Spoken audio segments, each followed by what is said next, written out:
Aqui no Jornal Gente da Rádio Bandeirantes, na nossa série de entrevistas com os candidatos à Prefeitura de São Paulo. Hoje quem está conosco, em áudio e vídeo também nas nossas redes sociais, é o atual prefeito de São Paulo, candidato à reeleição, Bruno Covas. Candidato, bom dia, obrigada por falar conosco. Bom dia, Thaís, bom dia, Mariana, bom dia, Bruna, bom dia, Pedro. Bom dia para você, ouvinte, bom dia para você que nos assiste na internet também, prazer falar com vocês. Queria começar falando com o senhor a respeito dos números do Ibope que foram divulgados ontem à noite. O senhor aparece na intenção de voto com 32% dos votos neste momento. Prefeito, a sua campanha já faz contas em relação à possibilidade de vitória num primeiro turno ou isso não é considerado? Não, isso não é considerado, a campanha continua na mesma linha, na mesma toada que a gente vem desde o início, focando na cidade de São Paulo, tratando dos temas da cidade de São Paulo, que nós fizemos ao longo desse período em que sou prefeito da cidade, o que pretendemos fazer durante os próximos 4. Vamos continuar a visitar todos os cantos da cidade. Domingo a gente verifica o que vai acontecer, quem é que vai para o segundo turno, quem não vai para o segundo turno. A população ainda vai definir em quem que vai votar para prefeito, para prefeita no próximo domingo. A pesquisa deixa a gente feliz, claro, animado, não há a menor dúvida, mas a pesquisa não substitui a eleição. Então, a pesquisa indica uma tendência, um momento. Então, acho que não vamos mudar o foco aqui, não vamos alterar a estratégia de campanha por conta da última pesquisa. Prefeito, uma das marcas, né, dessa gestão é o Corujão da Saúde, né? Em relação à fila para quem depende da saúde pública, para exames. Agora a fila voltou. Por que a fila voltou? Qual é a relação com a pandemia? O senhor pretende ampliar esse programa se for reeleito prefeito de São Paulo? A fila voltou porque esse ano nós seguimos a recomendação da Organização Mundial de Saúde de suspender as consultas, exames e cirurgias eletivas. A cidade seguiu essa recomendação, retomamos isso em agosto, de forma gradual, durante o período do Corujão da Saúde e depois, inclusive no começo do ano, quando também começamos com o Corujão do Câncer na cidade de São Paulo, os resultados foram espetaculares. Nos anos de 2017, 18 e 19, foram 5 milhões de consultas a mais do que o mesmo período da gestão anterior. O prazo médio para se obter um exame, mesmo com as dificuldades esse ano, a gente conseguiu fazer despencar de 85 dias no início da gestão para 35 dias agora no fim da gestão. Nós reduzimos só metade a fila de órtese e prótese na cidade de São Paulo. Até dezembro a gente zera a fila das cirurgias de baixa complexidade, como as cirurgias de varize aqui na cidade de São Paulo. Agora é retomar todo o esforço que nós fizemos para que a gente possa voltar aos bons índices que a gente tinha já no início do ano e melhorar ainda mais para poder dar mais qualidade no atendimento. É por isso que foi importante não apenas os 8 novos hospitais que ficam por conta da pandemia, mas também as 10 UPAs que nós já inauguramos, as 7 UPAs que vão ser inauguradas até o fim deste ano e as 17 UPAs que vão ser inauguradas nos próximos 4 anos. A repórter Bruna Barbosa está com a gente também aqui nessa entrevista e tem uma pergunta para o prefeito, né, Bruna? Prefeito, bom dia. A gestão atual que começou com o então governador, agora João Dória, prometeu zerar a fila de creche em São Paulo. Isso não aconteceu em 4 anos e é uma nova promessa agora, se você for reeleito. Quero saber por que isso não aconteceu nos últimos 4 anos e por que a gente deve acreditar que vai acontecer se o senhor for reeleito. Nós temos uma fila de mais de 60 mil crianças aguardando vaga em creche e estamos criando nesses 4 anos 85 mil vagas em creche. A dificuldade agora é a gente conseguir a vaga no local da demanda, porque não adianta a gente criar novos centros de 100, 120 vagas se a gente oferece a vaga a uma distância grande da casa da mãe. Esse problema não existia antes, porque a demanda era muito alta, qualquer lugar que você construía uma creche resolvia essa questão. Agora, a dificuldade é exatamente esse tratamento pontual pela cidade, razão pela qual a gente passou a variar a estratégia. Então, em primeiro lugar, começamos a comprar vagas em creches privadas para poder atender essas demandas pontuais, quando você não compensa montar uma nova estrutura para poder reduzir e zerar a fila daquele distrito em específico. E também começamos a implementar o transporte escolar gratuito para as creches, porque a gente só poderia disponibilizar a vaga até 1,5 km da casa da mãe. Com o transporte escolar gratuito, a gente consegue levar até 5 km, e aí a criança passa menos de 45 minutos dentro do transporte escolar gratuito. Então agora a gente começa a ter outras estratégias que permitem a gente ter tranquilidade de dizer que já no ano que vem, no primeiro ano do próximo governo, a gente vai conseguir zerar essa fila na cidade de São Paulo. Prefeito, a gente está chegando perto da próxima estação, que é o verão e a estação chuvosa, e com as chuvas sempre acontecem as enchentes na cidade de São Paulo. Eu acho que ainda é tão estranho a gente falar de uma das maiores cidades do planeta, uma das mais ricas, inclusive a mais rica do Brasil, e a gente ainda sofrer com um problema tão banal, enchente. Enchente, o problema geralmente é lixo nas ruas, lixo entupindo o bueiro, lixo entupindo as bocas de lobo. É um problema de limpeza que resvala, então, em outro problema, que é o da educação. Como fazer para evitar que isso se repita? Há pelo menos uns 30 anos eu cubro a cidade de São Paulo, e há 30 anos eu falo de enchente todo verão. Há 30 anos já vê que não é um problema banal, né? Já vê que é uma coisa complexa aqui na cidade, porque ela não envolve simplesmente uma questão de limpeza. É claro que a limpeza é uma questão permanente que precisa ser feita, seja pela prefeitura, seja pela população, mas ela também está relacionada à vazão que nós temos dos nossos córregos e rios, e por isso a necessidade de ampliar a quantidade de reservatórios, porque cada vez mais, até como reflexo do aquecimento global, a gente tem tido pancadas de chuvas pontuais, água muito forte, que vem muito rápido, e a cidade hoje não tem preparo para poder receber essa quantidade imensa de água. Nós tínhamos 24 piscinões na cidade de São Paulo, nós já entregamos mais 9, 5 ficam prontos até o fim deste ano, então são mais 14 piscinões durante esse período. A gente quer o mesmo número para os próximos 4 anos, exatamente para aumentar a capacidade de resposta, a resiliência da cidade nessa questão,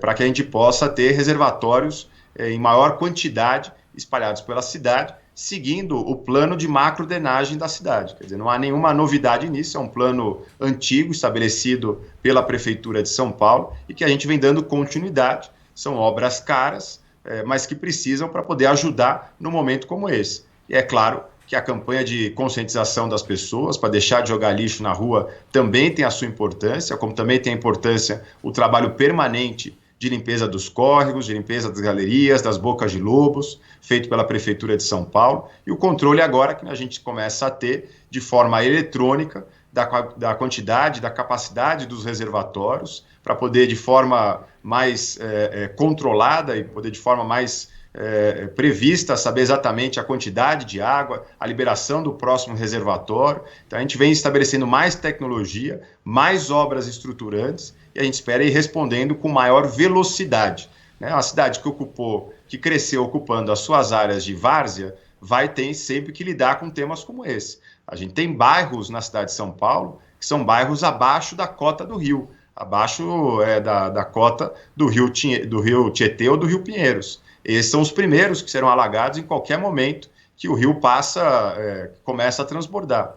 Por isso, é preciso aumentar a capacidade de vazão, é preciso aumentar a capacidade de reservatório com essas obras estruturantes, do qual a gente vai ter feito praticamente mais de 50% nesses 4 anos de gestão.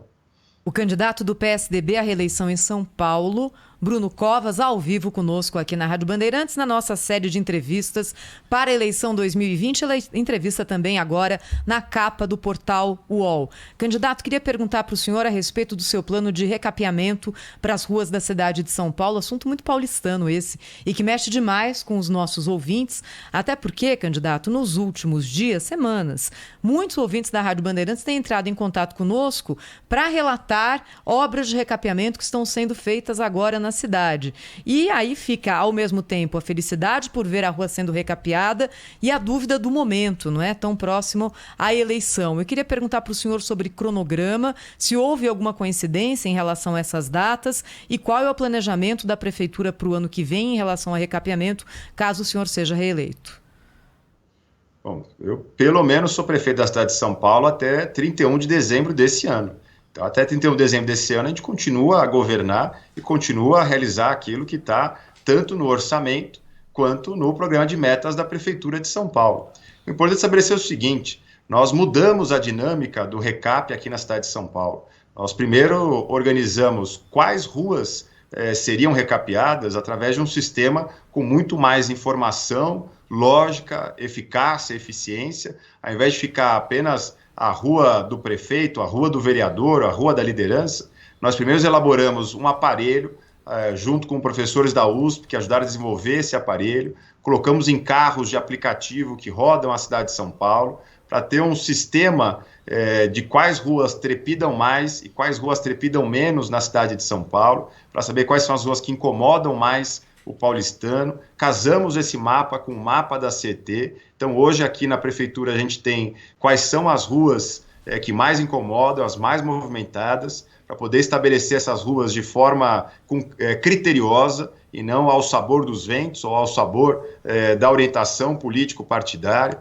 A partir desse momento que a gente define as ruas, a gente passou também a utilizar um scan que passa do início ao fim da rua, para saber exatamente qual é a quantidade de asfalto que precisa ser recolocado, se é só retirar a parte de cima, se precisa colocar mais asfalto para poder melhorar a qualidade daquela via. Então a gente mudou o sistema, utilizamos tecnologia para poder melhorar a eficácia desse trabalho aqui na cidade de São Paulo, e até o dia 31 de dezembro a gente continua com essas obras. Prefeito, a pandemia do coronavírus está voltando em São Paulo. Tem uma declaração hoje nos jornais do presidente do Instituto do Sírio-Libanês, lá do diretor clínico, né, do Sírio-Libanês, falando sobre o número de internações, que era de 120 em abril e voltou para esse número depois de uma queda aí nos períodos entre o mês de abril e outubro, né? O que o inquérito sorológico que foi feito pela Prefeitura indica? E nós vamos viver uma segunda onda que nem a Europa? Bom, até o momento não há números agregados da Prefeitura de São Paulo que indicam qualquer segunda onda. A gente continua a monitorar inúmeras pessoas que estão com coronavírus na cidade de São Paulo. Nós estamos falando de um hospital privado que atende inclusive gente do mundo inteiro, do Brasil todo. Não dá para pegar o que acontece na classe A, que utiliza um hospital privado, e querer trazer esse número para número agregado da cidade como um todo. Já há algum tempo a gente alertava para essa questão da classe A, que acabou se isolando mais, também agora acaba tendo uma quantidade de contaminação maior do que a classe C, D e E, que se contaminou mais primeiro, o que não significa uma segunda onda na cidade de São Paulo. Esse é um tema que há um mês e meio, a gente já vem tratando aqui na Prefeitura. A gente ainda continua na cidade, no geral, com uma tendência de queda dos números, seja de novos casos, internações e óbitos. Até agora, de forma agregada, não há nenhuma constatação feita pela Prefeitura de qualquer segunda onda. A gente continua a monitorar isso. Há 3 semanas reforçamos a nossa comunicação, a importância das pessoas lembrarem que o combate ao coronavírus ainda não acabou na cidade de São Paulo, ainda é uma questão a ser enfrentada, as pessoas ainda precisam continuar a evitar sair de casa, se for sair, utilizar máscara, seguir todas as recomendações da vigilância sanitária, e o Plano São Paulo prevê isso. Tendo qualquer piora nos índices, a gente pode retroceder na fase, vamos ter que voltar a fechar atividades que hoje estão permitidas na cidade de São Paulo, mas o monitoramento da cidade não constata ainda nenhuma segunda onda, nem previsão de segunda onda na cidade. Prefeito, o combate ao coronavírus ainda não terminou, mas muitas pessoas durante esse período de isolamento social, durante esse período de quarentena, evitaram procurar os postos de saúde. Como vai ser a retomada do atendimento nos serviços de saúde municipais pós-pandemia? Qual é a previsão e o planejamento para o atendimento e a recepção dessas pessoas? Muitas delas que deixaram de procurar e de fazer a rotina do cuidado à saúde num período pós-pandemia. Planejamento para 2021. Nós já ampliamos o horário de funcionamento de alguns equipamentos da Prefeitura de São Paulo, exatamente para poder retomar e recuperar esse tempo em que nós deixamos de marcar consultas, exames e cirurgias eletivas, para que a gente volte a reduzir fila na cidade de São Paulo. A rede já está preparada para poder receber a população, as pessoas podem voltar a frequentar esse espaço, a solicitar as suas consultas, as suas cirurgias, seus exames, ou seja, a rede já está preparada para isso. A gente já reforçou, são 10 mil profissionais a mais que nós temos hoje na rede pública de saúde do município. A gente quer continuar a expandir os 8 hospitais que foram inaugurados durante esse período, quer dizer, que estão sendo inaugurados durante esse período de 2020, para que eles continuem a ampliar o serviço aqui na cidade de São Paulo. E a perspectiva é continuar a avançar, volto a dizer, a cirurgias de baixa complexidade. A perspectiva é zerar a fila ainda esse ano, cirurgias como, por exemplo, de varize na cidade de São Paulo. E a gente passou a fazer algumas ações que a cidade não fazia. A cidade, por exemplo, não fazia cirurgias bariátricas, e começamos a fazer isso aqui, porque constatamos que a obesidade foi uma das piores comorbidades durante o período da pandemia, né? A doença prévia que mais ajudou a levar a óbito no coronavírus foi a obesidade, razão pela qual agora 2 hospitais municipais estão referenciados para poder fazer cirurgia bariátrica. Então a gente já está, inclusive, ampliando os serviços por conta dessas sequelas do coronavírus e o aprendizado durante essa pandemia. Prefeito, se o senhor for reeleito, ganha ainda mais força política. O senhor não garante que vai cumprir esse mandato até o fim ou não descarta uma eventual candidatura ao governo do estado em 2022, caso o governador João Dória seja candidato à presidência da República? Olha, Bruno, acho que a própria campanha tem reforçado isso. Eu tenho exatamente tratado dos temas da cidade de São Paulo e não tenho feito dessa campanha um terceiro turno de 2018 ou uma antecipação de 2022. Exatamente porque eu estou focado em, sendo reeleito, ficar os 4 anos como prefeito da cidade de São Paulo. Não há nenhuma previsão, nenhuma conversa sobre qualquer tipo de necessidade de sair no meio do mandato. Não penso nisso, não há a menor possibilidade nisso acontecer. Ô prefeito, falando em campanha aí, né, em Dória, né, o João Dória não apareceu muito na sua campanha. Na verdade, teve gente que viu mais a Marta Suplicy na sua campanha do que o João Dória. Foi algum motivo especial aí? É a baixa popularidade do governador que fez com que o senhor deixasse ele de lado aí nos seus spots, nas suas propagandas políticas? Nenhum dos dois apareceu no horário eleitoral, porque nós estamos seguindo uma ordem cronológica estabelecida desde o início da campanha, que é apresentar o candidato, o que ele fez, o que ele vai fazer e quem são os seus apoiadores. Então, em nenhum momento eu levei ou o João Dória ou qualquer outro apoiador para o horário eleitoral, porque ainda estou me apresentando à população, nunca tinha disputado uma eleição majoritária como prefeito, apenas como vice-prefeito. Então, a população ainda está me conhecendo, ainda está sabendo de onde eu surgi, o que eu fiz, por onde eu já passei, quais são as minhas realizações agora na Prefeitura de São Paulo. E estranho seria o governador abandonar o governo do estado, os 645 municípios, para fazer campanha do candidato a prefeito. Estranho seria a gente ver os secretários de estado saindo da secretaria para poder vir para o comitê do candidato a prefeito. Da mesma forma que a gente vê ministros saindo de Brasília para poder reforçar campanha de candidato a prefeito aqui em São Paulo. Então, ele está cuidando do governo do estado, ele foi eleito para isso, não tenho nada a esconder. A prefeitura e o governo do estado têm atuado em sintonia nas mais variadas áreas, na área da segurança pública, na área do transporte, na área da drenagem na cidade de São Paulo, na área do combate ao coronavírus. Quem ganha com esse trabalho conjunto é a população.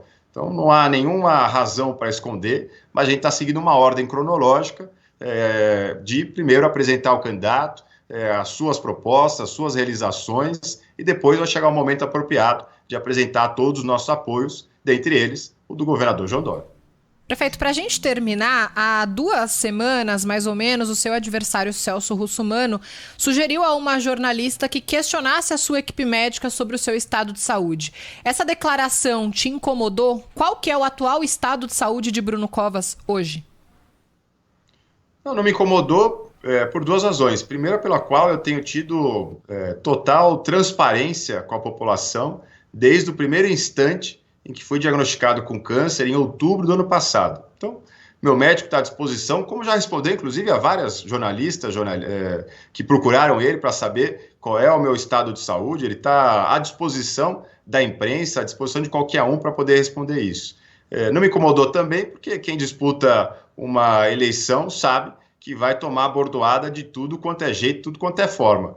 Eu acho que isso incomoda e é um desrespeito com as inúmeras pessoas que hoje estão passando por um tratamento oncológico na cidade de São Paulo. A gente precisa parar com essa visão de que o diagnóstico de câncer é uma sentença de morte. Todos os familiares, amigos, conhecidos que estão ao lado dessa pessoa, né, rezando, orando, em pensamento positivo, para que ela possa se tratar o mais breve possível. Eu acho que é um desrespeito com essas pessoas fazer esse tipo de ilação em relação ao meu tratamento. Candidato do PSDB, prefeito de São Paulo, Bruno Covas, hoje conosco aqui no Jornal Gente. Só lembra, né, candidato? Dia 19 de outubro tem debate aqui, de novembro, 19 de novembro tem debate aqui no Grupo Bandeirantes de Comunicação. Contamos, é claro, com a presença do senhor aqui no debate do segundo turno. Claro, indo para o segundo turno, estarei aí, presente no debate, da mesma forma que estive no primeiro turno. Candidato Bruno Covas, obrigado pela entrevista aqui ao Jornal Gente da Rádio Bandeirantes. A gente volta a se falar aí numa próxima oportunidade. Obrigado, Pedro, Thaís, Mariana, Bruna. Obrigado para você, ouvinte. Prazer falar com vocês. E, claro, não podia deixar aqui de pedir a ajuda, o voto no 45 agora no próximo domingo. Bom dia.